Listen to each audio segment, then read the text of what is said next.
আমি প্রায় এক সপ্তাহের উপর যাবৎ বিছানায় অসুস্থ অবস্থায় আছি। আজকে আমার জন্মদিন। এই সময় কিছু ফোন পেলাম, পার্টিকুলারলি একটা ফোন, সেখান থেকে আমাকে থ্রেটই করা হলো। তারপর এবার একটা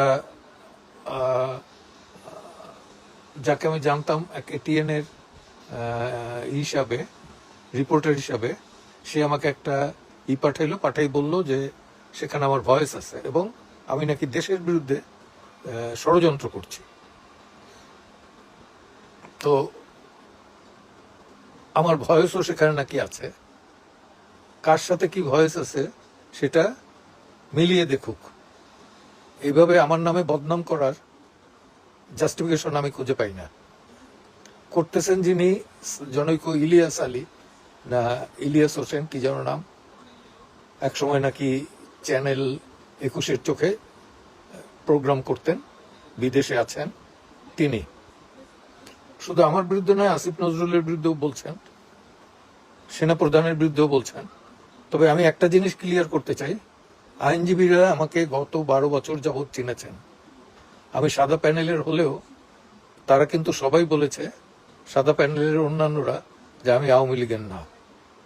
আমি আওয়ামী লীগ, বিএনপি এবং অন্যান্য যারা বাম আছেন সকলের ভোট পেয়েই কিন্তু হয়েছি।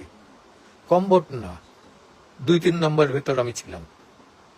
এটা আইনজীবীদের একক সমর্থন এবং কতটুকু সুষ্ঠুভাবে নিরপেক্ষতার সাথে আমি বার কাউন্সিলে আইনজীবীদের স্বার্থ দেখেছি সেটার তারাই সাক্ষী।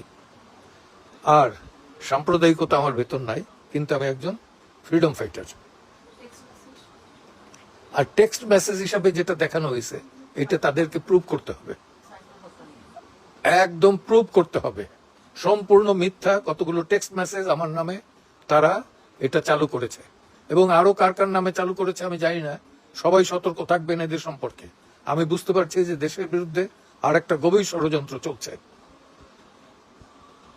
আমি সবাইকে অনুরোধ করব যে এহেন দুষ্কৃতিকারীদের বিরুদ্ধে সদা সতর্ক থাকুন।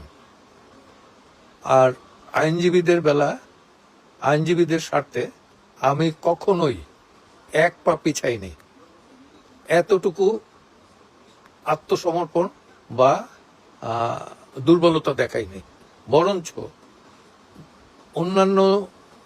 অন্যান্যরা দেখালেও আমি কোনো পদে না থাকা সত্ত্বেও আমি কিন্তু প্রতিবাদ জানিয়েছি। আমি জানি না কি কারণে এই ইলিয়াস আলী গংরা আমার পেছনে লেগেছে। নিশ্চয়ই কোনো স্বার্থে আঘাত এনেছি আমি, হয়তো অজ্ঞাতে বা জ্ঞাত সারে, আমি জানি না, কারণ তাকে চিনিও না, জানিও না। আর আরেকটি হতে পারে যে এখন আমি অনেক আওয়ামী লীগারদের মামলা করছি, সেটার কারণে হতে পারে একটা দৃষ্টান্ত। এবং আমি এই 5 তারিখ পর্যন্ত আমি ছাত্রদের আন্দোলনের সাথে সম্মুখ সমরে ছিলাম। 6 তারিখ থেকে বিভিন্ন কারণে বিভিন্ন কর্মসূচিতে আমি তাদের কর্মসূচির বিরোধিতা করেছি। সেটার অর্থ এই না যে ছাত্র হত্যার পক্ষে আমি ছিলাম।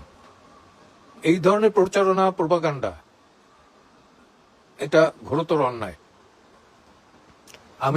আমিও সরকারি এবং পুলিশ এবং